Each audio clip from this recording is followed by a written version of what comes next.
Hello viewers, welcome to Sukanta sir classes. तो हमारे biology अर्थात साइंसर जो स्पेशल क्लास शुरू हो रेगुलर 20टी করে বাছাই করা কোশ্চেন রাত 8টা থেকে বাইলিঙ্গুয়ালি অর্থাৎ বাংলা এবং ইংরেজি সহকারে সম্পূর্ণ বর্ণনা সহ PYQ অর্থাৎ প্রিভিয়াস ইয়ারে আসা কোশ্চেন মূলত রেলওয়ের এক্সামগুলোতে NTPC group D ALP technician সমস্ত পরীক্ষার কোশ্চেনগুলো নিয়ে আলোচনা করা হচ্ছে এবং শুধুমাত্র রেল নয় এই ধরনের কোশ্চেনগুলো কিন্তু upcoming WBP with KP PSC সহ রেলওয়ে সহ এসএসসি অর্থাৎ স্টাফ সিলেকশন কমিশনের যে কোনো পরীক্ষার জন্য ইম্পর্টেন্ট হচ্ছে। ঠিক আছে, আজকে ক্লাস নাম্বার 2 তোমরা আমাদের প্লেলিস্টে গিয়ে চেক করে নিতে পারো বায়োলজি সিরিজ বলে, তো ওখানে পর সমস্তটা পেয়ে যাচ্ছ। ঠিক আছে, আমাদের ক্লাস রুটিনটা একটুখানি দেখে নিই। জি এর ভিডিও পাচ্ছ রোজ সকাল 7টায়, ইংলিশ পেয়ে যাচ্ছ সন্ধ্যে 7টায়, সায়েন্সের স্পেশাল ক্লাস যেটা আজকে 2 নম্বর ক্লাস হচ্ছে এটা রাত 8টায়। এখানে কিন্তু বলা ভালো যে এখানে বায়োলজি ফিজিক্স কেমিস্ট্রি সবকটা ক্লাসই থাকবে পরপর। ঠিক আছে, এখন কিছুদিন পরপর বায়োলজি হলো, তারপরে ফিজিক্স কেমিস্ট্রি সব অ্যাড হয়ে যাবে। ম্যাথামেটিক্স জিআই ডাউট ক্লিয়ারিং সহ রোজ রাত 10টায় হচ্ছে লাইভ সিরিজ, সম্পূর্ণ লাইভ সিরিজে 25টা করে কোশ্চেনের বর্ণনা সহ অ্যান্সার অর্থাৎ PYQ সেকশন এখানে চালানো হচ্ছে। ঠিক আছে, সমস্তটাই হচ্ছে বাইলিঙ্গুয়ালি। যারা এখনও আমাদের টেলিগ্রামের সঙ্গে জয়েন হওনি অবশ্যই নিচে ডিসক্রিপশন থেকে টেলিগ্রামের সঙ্গে জয়েন হয়ে যাও। তো আজকের 1 নম্বর কোশ্চেন দেখো তুলে নেওয়া হয়েছে এনটিপিসি 2016 থেকে, 2016 শিফট 3 স্টেজ 1 থেকে। বলেছে what is the basic unit of life অর্থাৎ জীবনের মৌলিক একক কি, কোষ, অঙ্গ, টিস্যু নাকি নিউক্লিয়াস? সঠিক উত্তর আমাদের হয়ে যাচ্ছে কোষ। ঠিক আছে, সঠিক উত্তর হয়ে যাচ্ছে আমাদের কোষ। দেখো একটুখানি নোট হিসাবে তোমরা লিখে রাখতে পারো জীবনের মৌলিক একক হচ্ছে কোষ। 1665-তে 1665 খ্রিস্টাব্দে রবার্ট হুক কোষ আবিষ্কার করেন। কোষের অভ্যন্তরে প্রোটিনের সংশ্লেষণ রাইবোজোমে ঘটে। ঠিক আছে, তো এইখান থেকে যেটা ইম্পর্টেন্ট সেটা হচ্ছে 1665-তে কিন্তু রবার্ট হুক। তো কে কোষ আবিষ্কার করেন? Robert Hooke. এবং কত খ্রিস্টাব্দে? 1665-তে। কোশ্চেন নাম্বার 2 আমরা দেখে নিই। আরআরবি এনটিপিসি 2016 এখান থেকেও নেওয়া হয়েছে।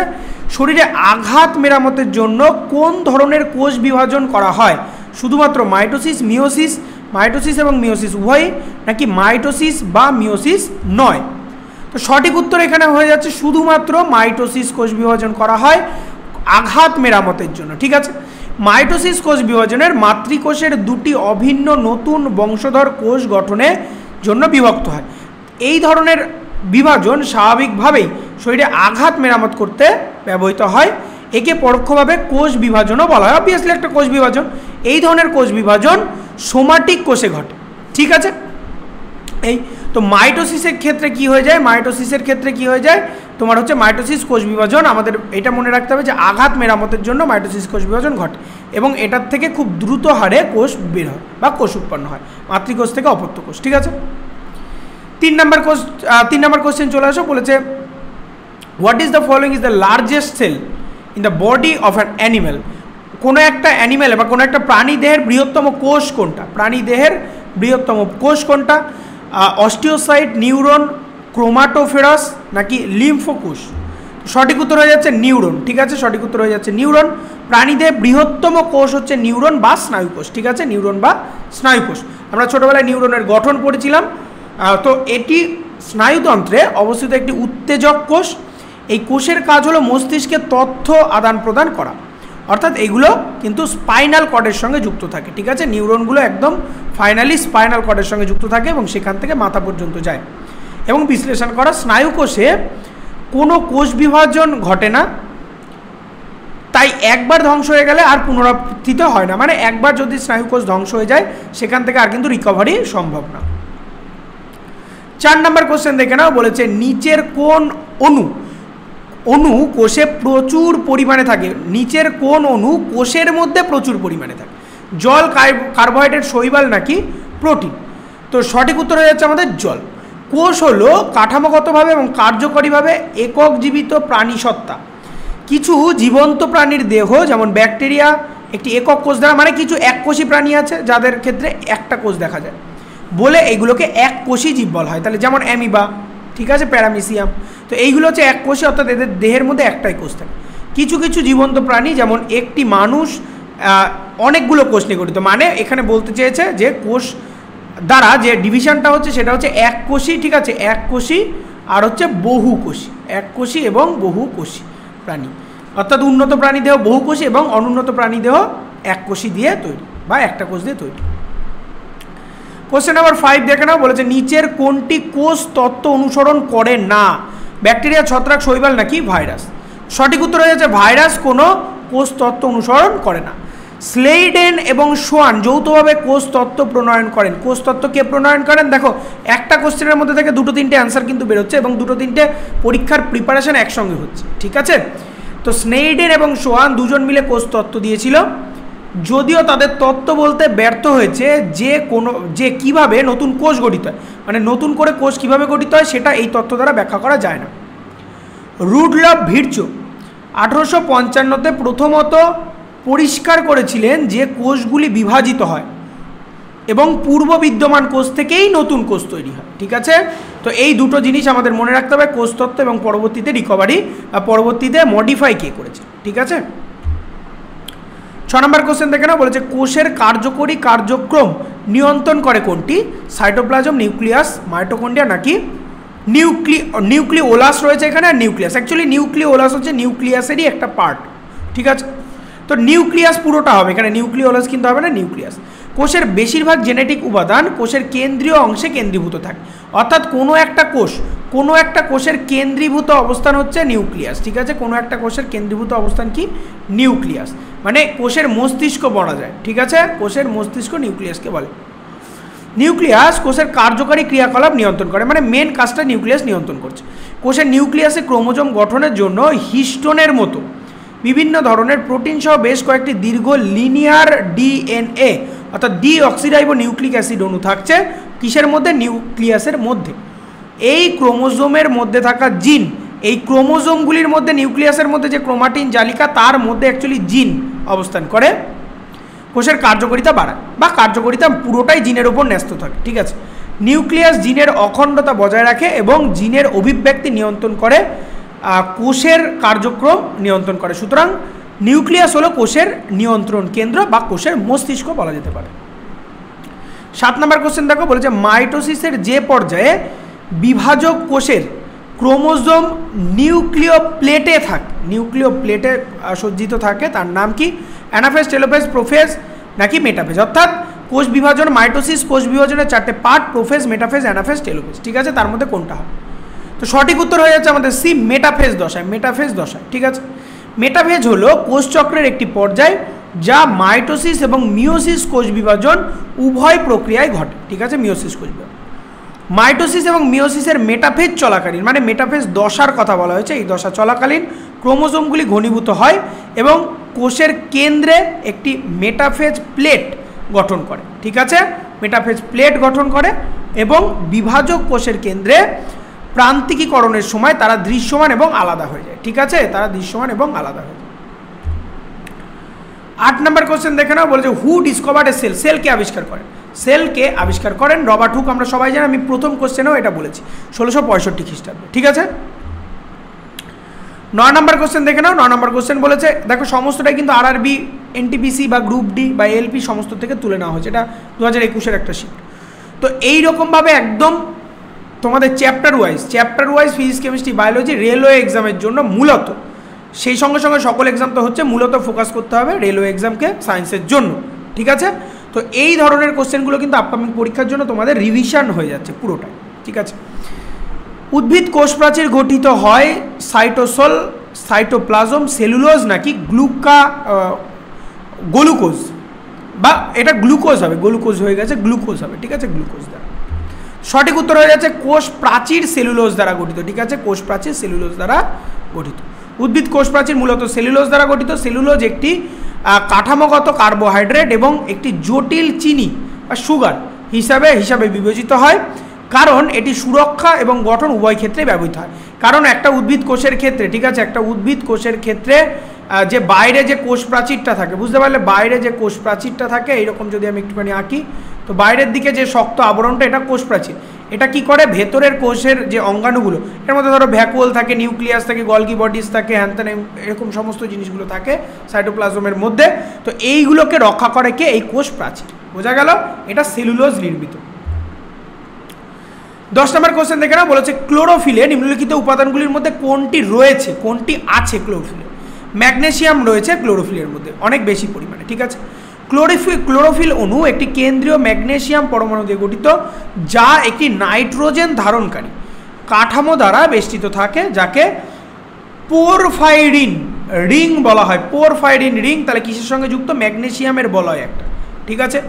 এই রিংয়ের সঙ্গে সংযুক্ত একটি দীর্ঘ কার্বন হাইড্রোজেন সাইড চেন, যা ফাইটোল চেইন হিসাবে পরিচিত। ক্লোরোফিলে সালোক সংশ্লেষণে জড়িত রঞ্জকগুলি সবচেয়ে গুরুত্বপূর্ণ শ্রেণীর যে কোনো সদস্য, যে প্রক্রিয়ার মাধ্যমে জৈব যৌগের সংশ্লেষণের মাধ্যমে আলোক শক্তি রাসায়নিক শক্তিতে রূপান্তরিত হয়, ঠিক আছে। কোশ্চেন নাম্বার 11 চলে আসো। আরপিএফ এসেছিল, দেখো আরপিএফ কনস্টেবল 2019 এসেছিল। নিচের কোনটিকে উদ্ভিদে হলুদ পিগমেন্ট বলা হয়? Yellow pigment. এটা বলা হয়ে যাচ্ছে জ্যান্থোফিলকে বলা হচ্ছে। জ্যান্থোফিল হলো উদ্ভিদের হলুদ এক ধরনের রঞ্জক পদার্থ, যা ক্যারোটিনয়েড গ্রুপের প্রধান বিভাগের মধ্যে একটি গঠন করছে। 12 নম্বর কোশ্চেন দেখে নাও। সালোক সংশ্লেষণের সময় কোন কোষের অর্গানেলে, মানে কোষ অর্গানেল বলতে কোষীয় অঙ্গাণু, আলোক শক্তি ব্যবহার করে? আলোক শক্তি ব্যবহার করছে ক্লোরোপ্লাস্ট আলোক শক্তি ব্যবহার করছে। ক্লোরোপ্লাস্ট আলোক শক্তিকে রাসায়নিক শক্তিতে রূপান্তরিত করছে এবং সালোক সংশ্লেষণের সময় ক্লোরোফিলের কারণে পাতার সবুজ রং হয়, যা খাদ্য তৈরিতে সহায়তা করে, ঠিক আছে। এই জন্য ক্লোরোপ্লাস্টকে কোষের রান্নাঘর বলা হয়। আমরা ছোটোবেলায় জেনেছি যে পাতাকে কোষের রান্নাঘর বলা হয় বা উদ্ভিদের রান্নাঘর বলা হয়, ঠিক আছে। এখন আমরা জানলাম যে ক্লোরোপ্লাস্টকে কোষের রান্নাঘর বলা হয়। 13 নম্বর কোশ্চেন দেখে নাও। এনটিপিসি 2021 বলেছে ফল এবং সবজির রং নির্ধারণে কোন রঞ্জক পদার্থ দায়ী? এটা হচ্ছে অ্যান্থোসায়ানিন কিন্তু দায়ী, ঠিক আছে। অ্যান্থোসায়ানিন দায়ী রং নির্ধারণের জন্য।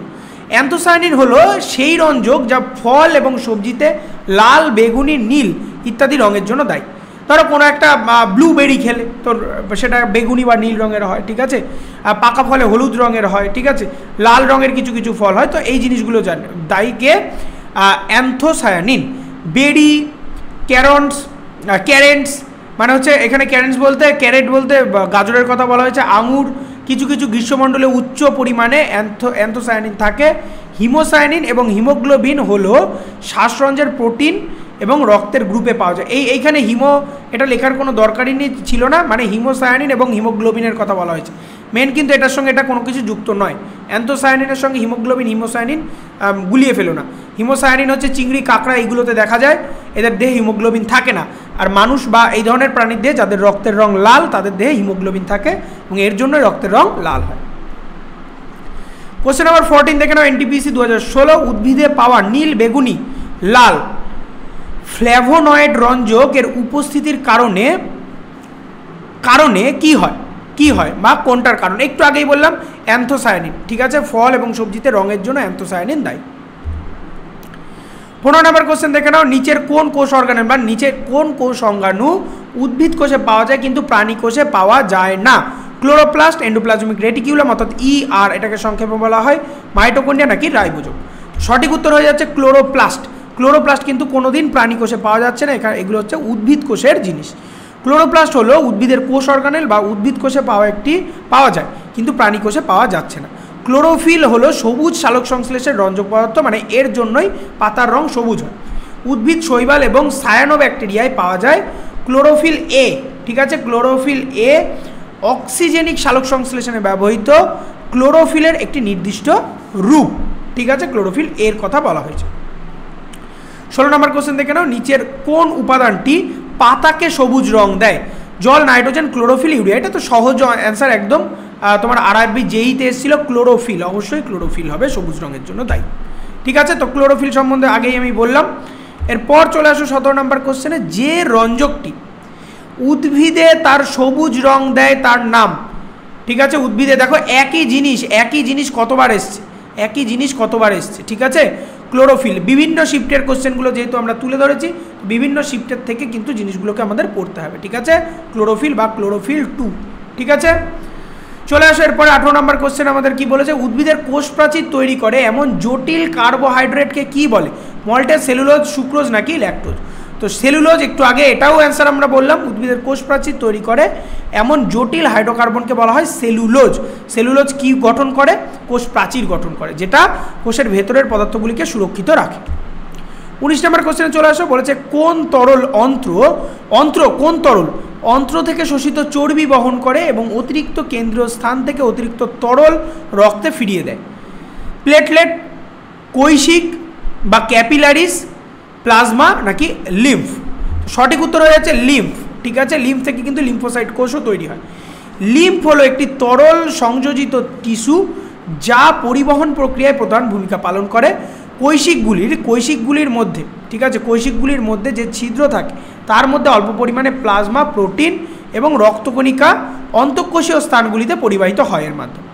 অন্ত্রের ভিল্লিতে উপস্থিত লিম্ফোটিক জাহাজগুলি বা লিম্ফোটিক সেলগুলি বলতে পারো ফ্যাটি অ্যাসিড শোষণ করে এবং ছোট অন্ত্র থেকে হজম হওয়া খাবার এবং চর্বি বহন করছে। এটি পরিপাক, খাদ্য এবং পানি অর্থাৎ জলের আধার হিসাবে কাজ করে থাকে। ঠিক আছে, লিম্ফ। আজকে শেষ কোশ্চেন অর্থাৎ 20 নম্বর কোশ্চেন দেখে নাও, আমাদের শরীরে চর্বি জমে কোন টিস্যু, মানে কোন টিস্যুতে চর্বি জমে? এপিথেলিয়াল, ভাস্কিউলার, এরিওলার নাকি অ্যাডিপোস টিস্যুতে? সঠিক উত্তর হয়ে যাচ্ছে অপশন নাম্বার ডি, অ্যাডিপোস টিস্যুতে কিন্তু চর্বি জমে। অ্যাডিপোস টিস্যু হলো মানবদেহের চর্বি জমে যেখানে থাকা টিস্যু। কোষ থেকে টিস্যু গঠিত হয়। অ্যাডিপোস টিস্যু সাধারণত দু ধরনের হয়, একটা WAT অর্থাৎ হোয়াইট অ্যাডিপোস টিস্যু আর একটা BAT অর্থাৎ ব্রাউন অ্যাডিপোস টিস্যু। ঠিক আছে, তো অ্যাডিপোস টিস্যু সম্বন্ধে আমরা একটুখানি জেনে নিলাম।